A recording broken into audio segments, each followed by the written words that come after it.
Dad, so corny. You know what? Let's touch on discipline for a second.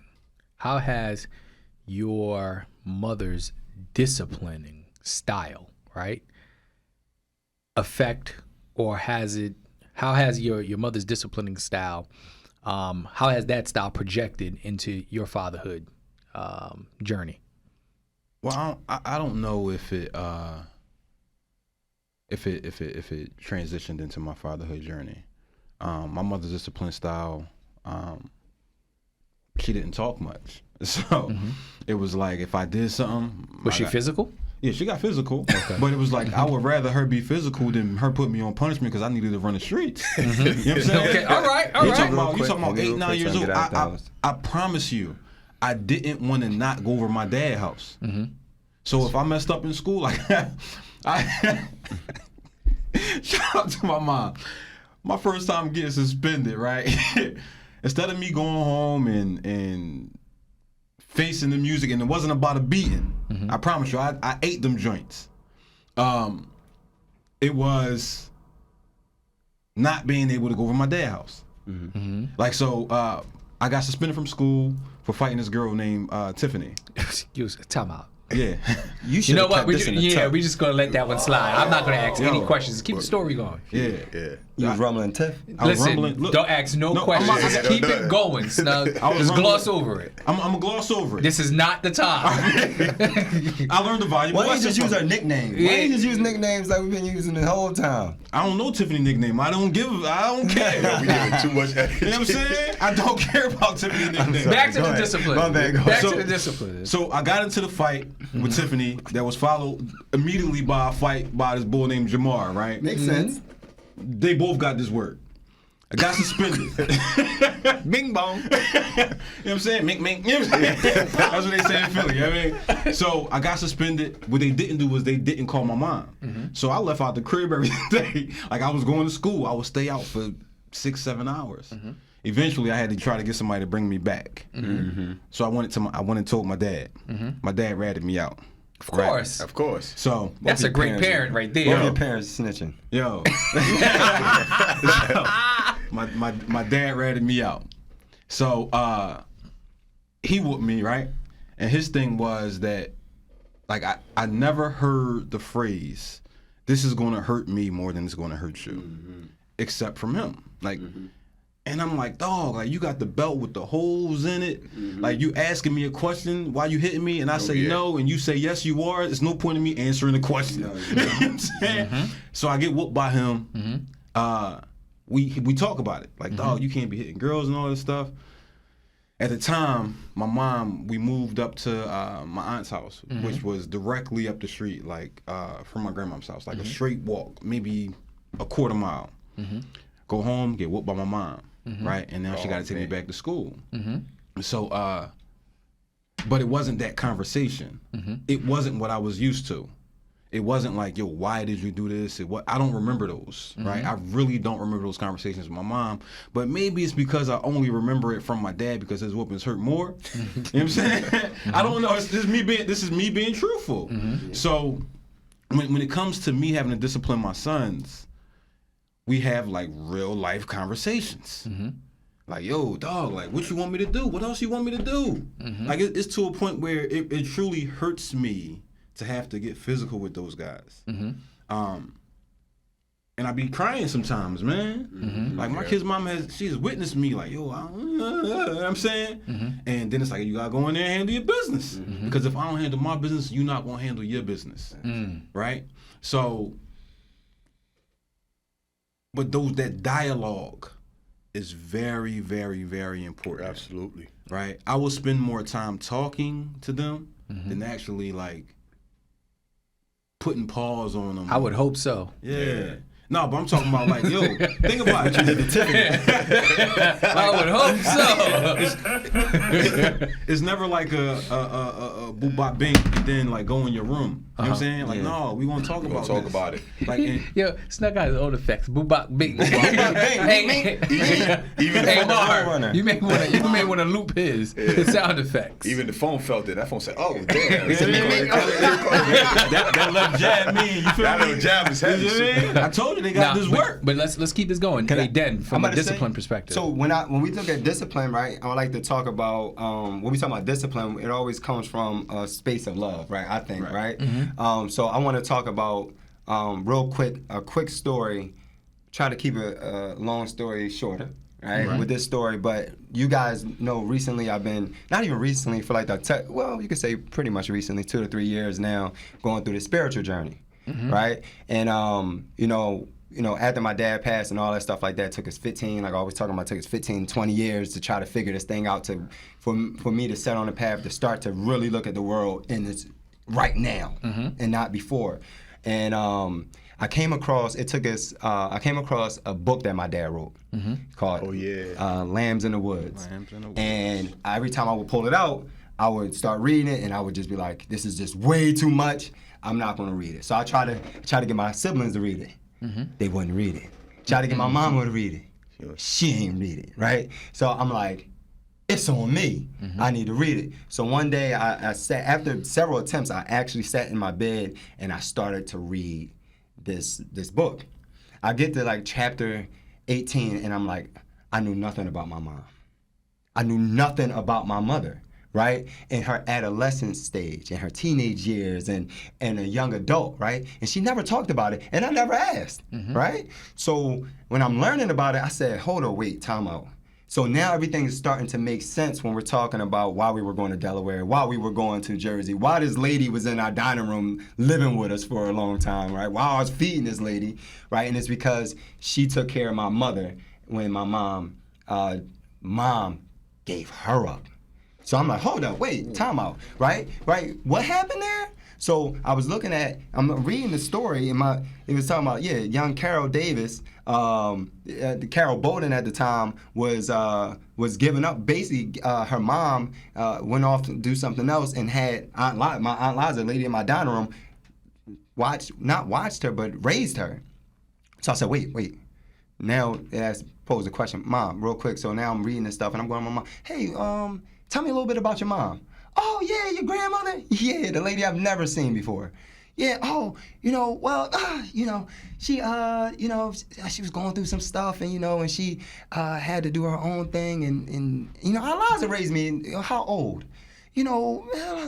Like 8 years old. 8? Hold up. Wait a minute, Mom. Wait. So you mean to tell me, so we start going, and I'm learning all of these things about my mom, right, that I didn't know before. And then I'm like, well, Mom, can I ask you a question? I'm asking these questions, right? Because I'm like, now I'm intrigued. How many times was your mama affectionate to you? Do you remember? Because now I'm thinking like, yo, I don't really remember my mom being really affectionate. I remember my dad really being affectionate, but my mom, I don't really remember that. And at the time I was dealing with like me being really apprehensive about being affectionate with women, right? I'm like, yo, sometimes like, I'm like going in for the, they going in to love me and I'm like, like you're doing too much. Like, or they going in to rub me or touch me and I'm like, oh, this is a little bit too much right now. And I'm like, have I always been like this? So that really started to spin. So I asked my mom, I said, was your mom really affectionate to you? She's like, yeah, well, I can really remember my mom really hugging me about like one time. I'm like, we not gonna speed past that, Mom. What you mean? She only hugged you. You can remember her hugging you one time.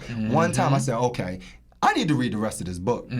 So fast forward, I'm reading, and now I'm taking trips. Now you guys know that I start taking trips to Costa Rica, right? So now I'm in Costa Rica, and I'm by myself, and I'm reading. I'm still reading. Man, I did so much meditating, reading, and crying.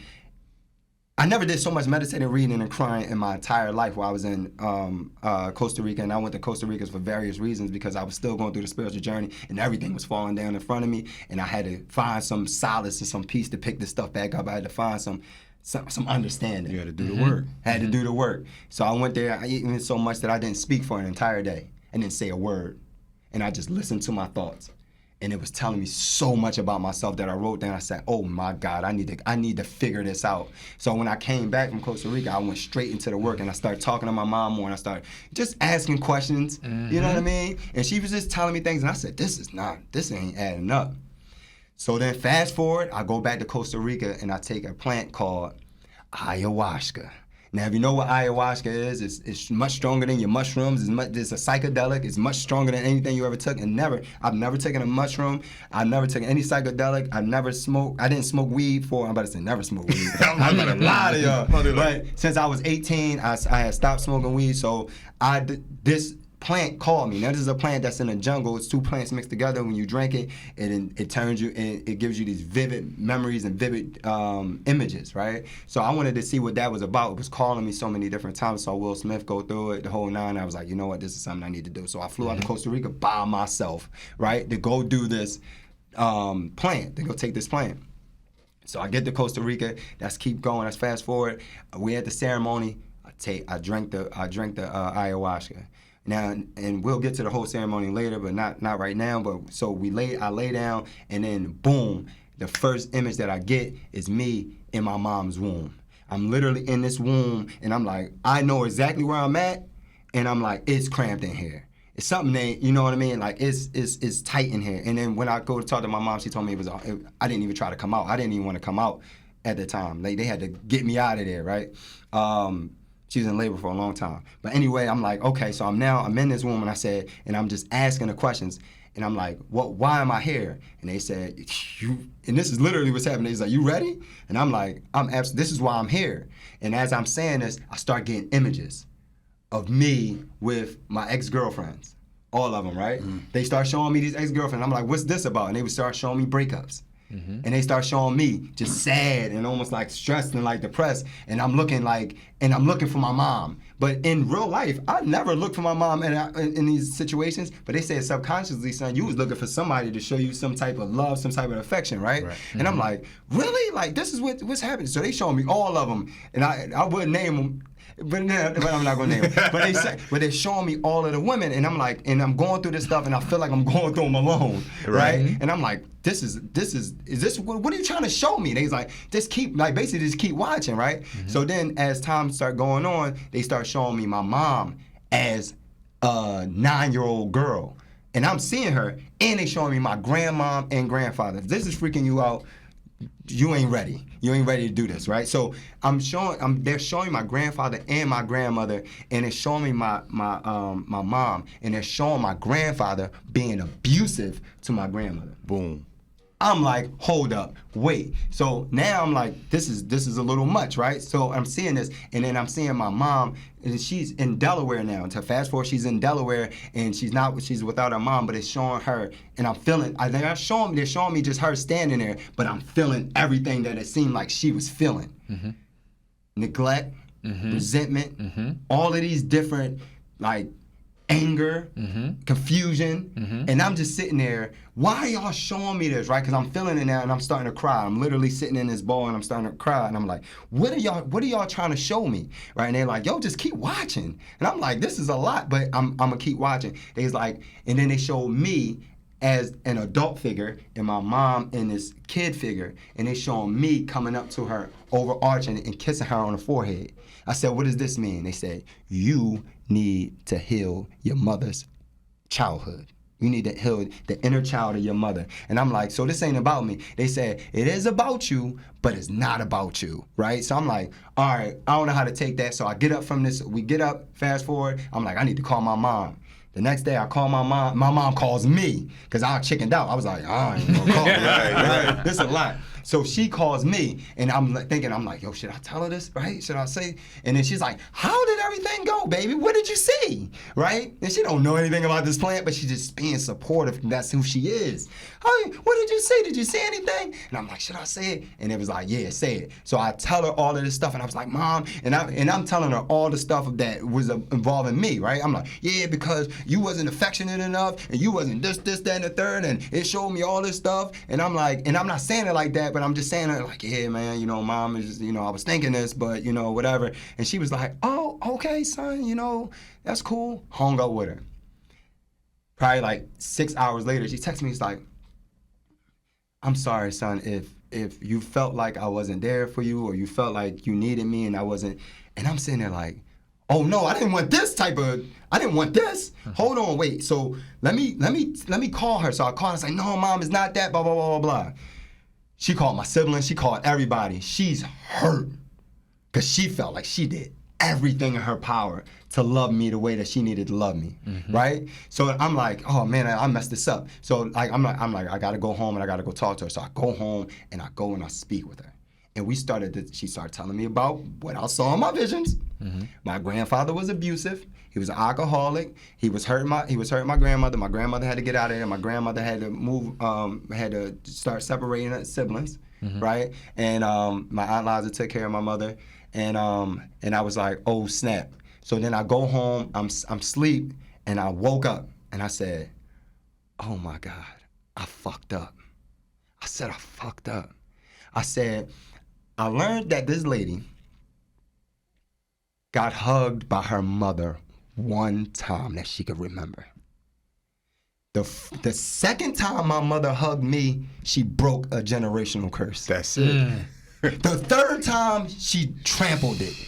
The fourth time, she maneuvered through life. So every time that my mother hugged me, she was sending a message to the universe that it stops right here. Boom.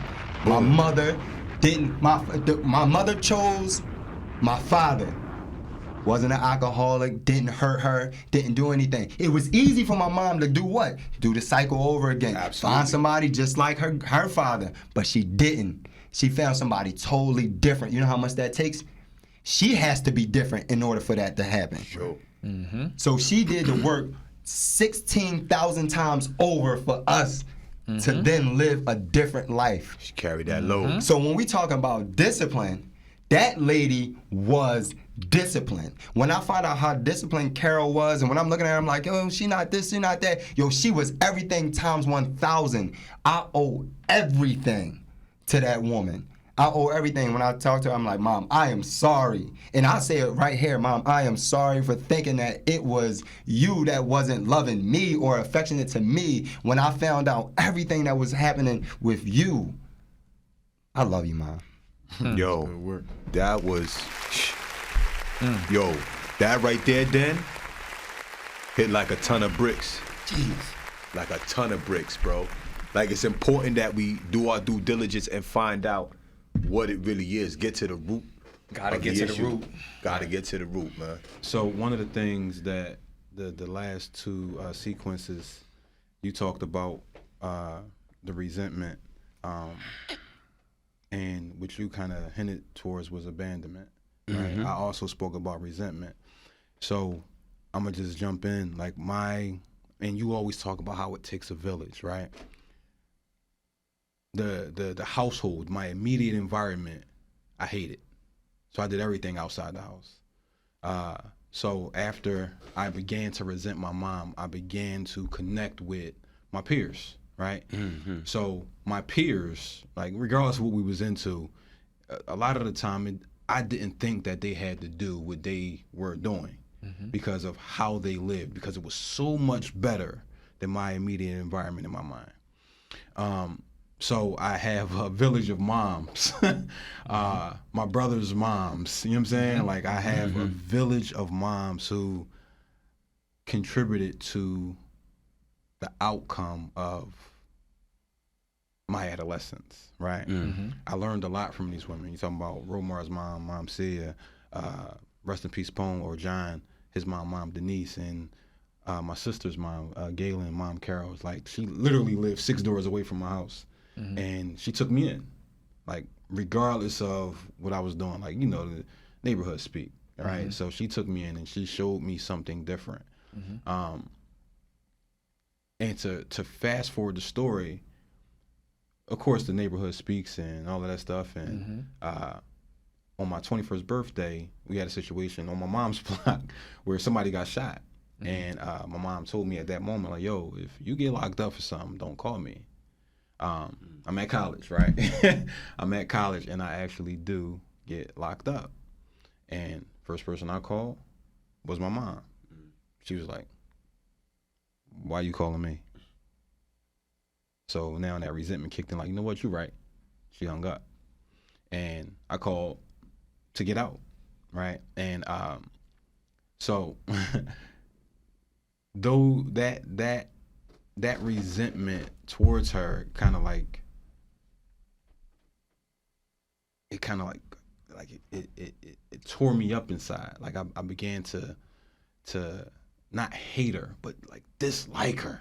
You know what I'm saying? But I didn't see what was happening. Like I didn't see like the impact that my lack of a relationship with my biological mom. It's not because she didn't want it. It was me being an a-hole. You know what I'm saying? Like me resenting her because of it wasn't her fault, right? It wasn't her fault. It wasn't her fault. And this is ever since 13 years old. You carried that resentment. Yeah, I carried that. And she tried to connect, and it was like, all right, no, like, imagine your mom trying to have a sex talk with you, and you've been doing it for 3 years. You know what I'm saying? You've been doing it for 3 years. Like, what? You're a professional. Right. A professional. You got a whole pro card. Right. So, but and that's what our relationship was. It was like, oh, okay. Are you wearing protect? Like, you're like, all right, man, whatever. Like that kind of stuff. But so no, Mom, I'm not wearing protection. No, really, no. I was though. I ain't play those games back then, dog. I was, but back then I ain't play those games.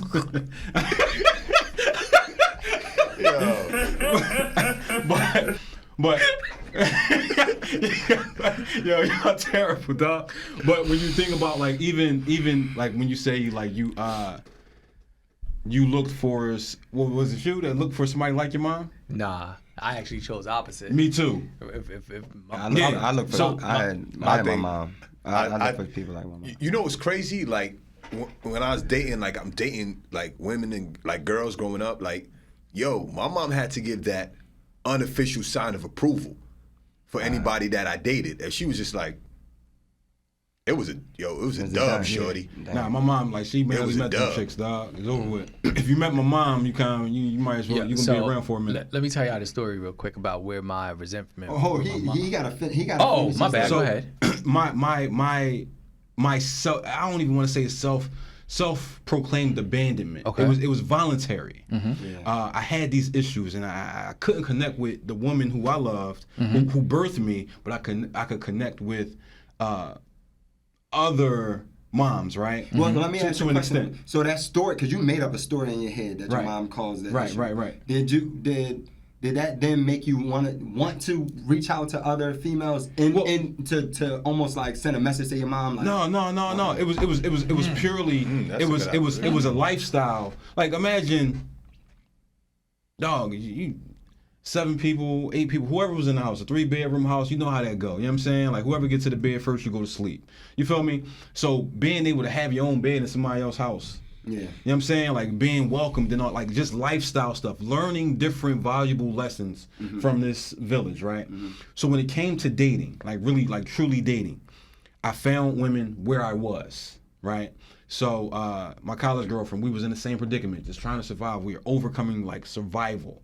So I was attracted to her. Then I met my ex-wife, right? And I kind of chose her because, and it's selfish. It's really selfish because she's a healer by nature. She loves to love, and I took that from her because I needed her to heal me. Right? She was a nurturing type. Right? So why not nurture me? Right? So it's not her job to do that. And when you talk about even years into our situation and our marriage and all that stuff, I began to resent her. Not because of anything that she did in particular, but because of the pain that I didn't deal with in my adolescence with my own mom.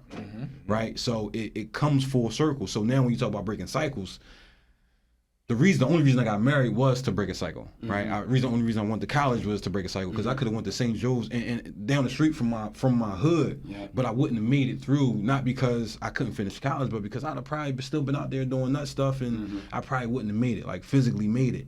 So when it comes to like breaking these cycles, like first one going to college and first one being married and like all of that stuff, like so for my sons. That moment when it goes back to in 2020 when I talk about that moment that I had with my son that made me realize like, yo, I need help, right?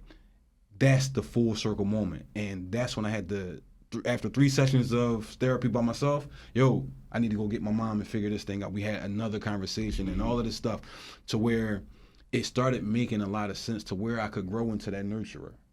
That, yeah, my relationship with my boys are like, those are my dogs, right? And I learned how to nurture.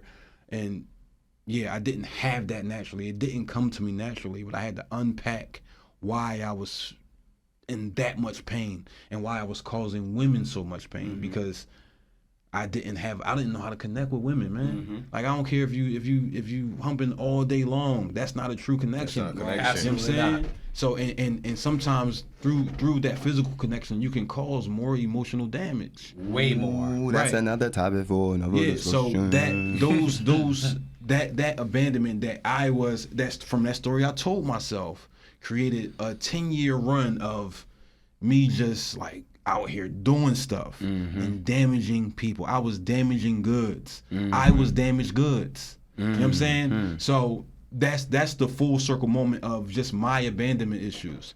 Now, not to talk about other people's abandonment issues that I dealt with, but they also have abandonment issues. And it's like, I'm not the root of that. Let's dig back to the root. Because again, my root was how I viewed my relationship with my mom, but I didn't allow her in. And what ifs don't exist. Things are what they are. But if I allow her in, things might have played out differently. So, Yeah. so they that- definitely played out different. yeah. I mean, and again, like, so even when it comes to being a partner, like, I never saw that. My mom was always by herself. So when it comes to like a relationship or being a partner to somebody else, like, nah, I got it. We gonna figure it out. But we figuring it out is me figuring it out. Right, I got you. You know what I'm And saying? you say, why do you say we when you know it's you? Because one, it's a competitive, like the athletic mentality. Like, you know what I'm saying? Like, oh, you ain't getting done, I got you. No worries. Boom, give me the rock. 3 seconds left. I'm gonna figure something out. But it's me because I'm always used to surviving on my own. Got you. But in the reality is, I may not have to survive on my own. Facts. Quick question before we transition to C. You said you spoke about therapy. Did you go to therapy with your mother? Did your mother go to therapy? Nah, so he encouraged conversations. Like, yo, like these Like things. what C? But like Yo, yeah, to ask the questions. Yeah, Okay. so in these conversations, so when you think about my mom, she's a great grandmother. Not she is a great grandmother now, but she's a great grandmother. Like, yeah, like my mom didn't get a house. Like, growing up, we rented. Everything was rented. Apartments, houses, whatever. We never had a stable place to go. Nothing to call our own. But what we did was we figured it out. Boom, she got a house, and she didn't get the house for her or her kids, but she got it for her grandkids. For her grandkids to have somewhere to go. Ain't they different? Oh, they real different. They real different. So, but yeah, and it makes sense. Like, even when we get in situations, it's like, yeah, you can come rock out. But we never had that before. You know what I'm saying? Like, my mom, yeah, she dope, man. Like, and I'm learning. She is dope. I'm learning her as a person. Facts. Rather than your mom. Yeah, I'm learning her as a person. Like, yo, like, cause I didn't view her, like, especially in my adolescence, I didn't view her as a mom. And I just pray that I don't create a cycle for my sons that kind of reflect that. Because You working on it, man. yeah, but see, in that situation, I'm working on it by myself again. Yeah. To where I'm being what I think they need, but there's more parties involved. Facts. You know what I'm saying? Like, but I can't dictate it. Control what you could control. Yeah, but sometimes I can't control. Yeah, You know what I'm I get saying? it. Yeah. I get it. Yeah, and it's scary at times, cause as alone as somebody might feel, you feel alone in controlling something that only you can control. Yeah, I sure. feel alone in that. Like, I feel bad sometimes, but I shouldn't. Right. You know what I'm saying? I feel you. That's working itself. Go off, C. Nah, I totally forgot what I was going to say. No, y'all talking about the grandmothers, man. Yo, yeah, The like yo. so in regards to, we talked about our relationships with our moms, right? And how they impacted our relationships with our children and going into fatherhood. But I just spoke about my mom and how she's a great grandmother. Like, she done researched it in the Bible about this lady named Lois who was attached to Ruth and all of this stuff, who was a grandmother to, you know what I'm saying? Like, so Sounds like a Tyler Perry episode. the haves and the haves nots. Them my sons, if given opportunity, definitely will have from her. You know what I'm saying? So talk about your mom's relationship with your kids. And I remember, if you go back to Daddy's Home, how your relationship with your dad, like, yo, dog, it's over with for me, but you have the opportunity to mend us through them. So you know, even with the situation that transpired with my mom, like, I want to be clear. I love my mom. You know what I mean? I love my mom, and you know, it was a real struggle because, you know, she missed so many important dates and events. She missed the birth of both of my children. We talking about first birthdays, christenings, everything. You know, she missed all of that.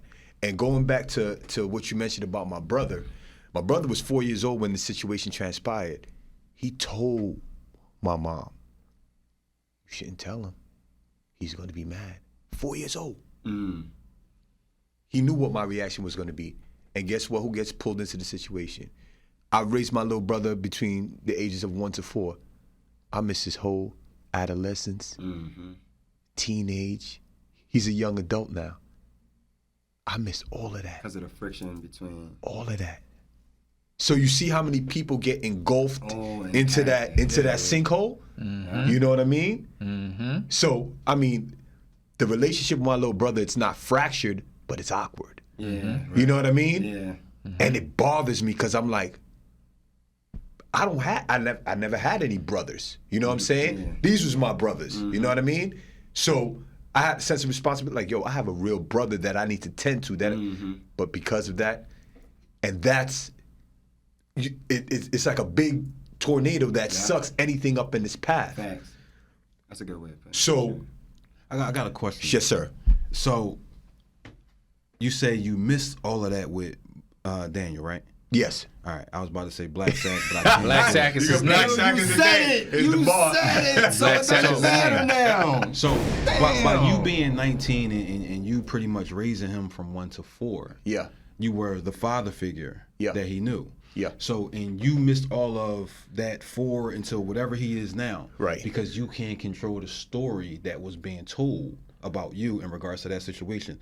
Is that sort of like reflective of like I can't control what my kid's mom tells my sons? Right.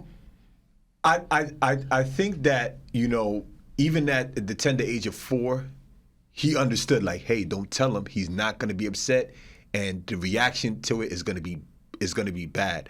I don't think that. I'm sure he's had the conversation with my mom, like, hey, why is my brother not here? Why don't I see him? Okay. You know what I mean? So over the years, he probably, you know, slowly pieced it together and understood what has happened. And, you know, eventually me and my brother will sit down and have the conversation. Like, listen, I want you to understand. I want you to be clear. Right. If it wasn't, Repair. man, listen. Repair the situation. Repair. You know, and we've tried. Well, I've tried. And I know there's still a little bit of awkwardness, but I don't think until we have that conversation where it's like, listen, this is what it was, this is what we're working towards, and this is what ultimately I would like it to be. But with going back to my children, my mom missed so many vital events, life events. But there was a time that we were able to mend it to the point where, you know, they were able to, like, she would take my son back and forth to school.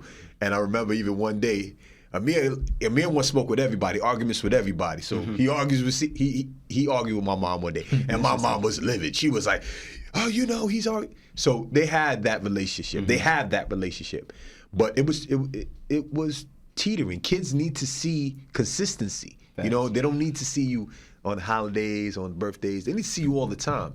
So being the fact that our relationship fractured, repaired. Kids is like, oh, okay, hey, how you doing? I know you, but I really don't know you. But that can definitely, there's a room for opportunity for that. Absolutely, there's always a room for opportunity, and I never am one to hinder that. I'm like, go on in. You know what I'm saying? I still got to do some work on myself to be able to try to figure this thing out and mend this thing. That's why an important question I asked was, you know, like you having that transparent conversation with your mom after you did that. The ceremony and, you know, telling her about what you saw and what you think.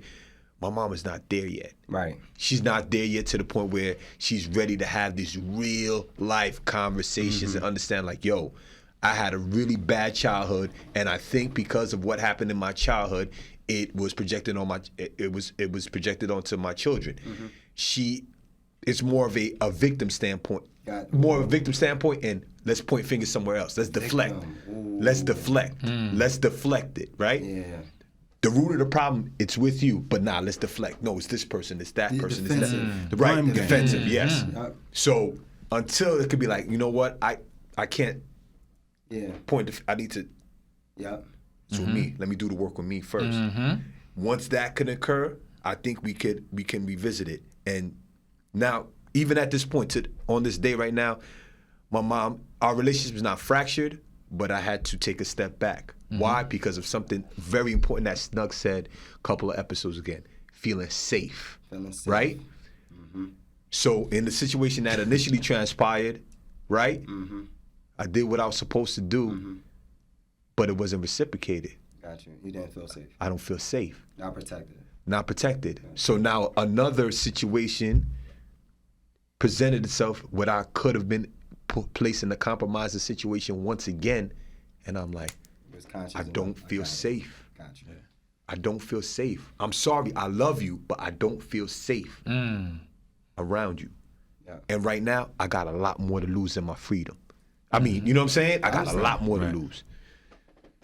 Snug, what's your mother's name? Annette, my sons call her Sweetie though. Sweetie. Your mother's name is what? Annette. Annette. Yeah. Well, Sweetie though. Call her Sweetie if you're going. I ain't calling your mama sweet. I'm calling your mama sweet. Yo, you have to. Since you insist, hey sweetie, hey sweetie. But let's at the end of the day, dear mama, to Sweetie, to Miss Carol, to Miss Simone, to Miss Rose, we definitely want to thank you guys for your contribution to our lives. Absolutely. We want to thank you for all the sacrifices that you made. Absolutely. We all know and we all understand now that, the trials and tribulations that you went through as you guys as just individuals, right? That we lacked the understanding, we lacked the knowledge, right? And we thank you so much for being the mothers that you guys were, and ultimately the women that you guys are today, which ultimately helped us, right? Yeah, Whether absolutely. the rights and the wrongs, whatever those things were, they were instilled in us to be the men that we are today, and ultimately the fathers that we are today, the leaders that we are today. So with that being said, dear mama, thank you. I love you. I love you. I love you. Love you, mama. That's so corny.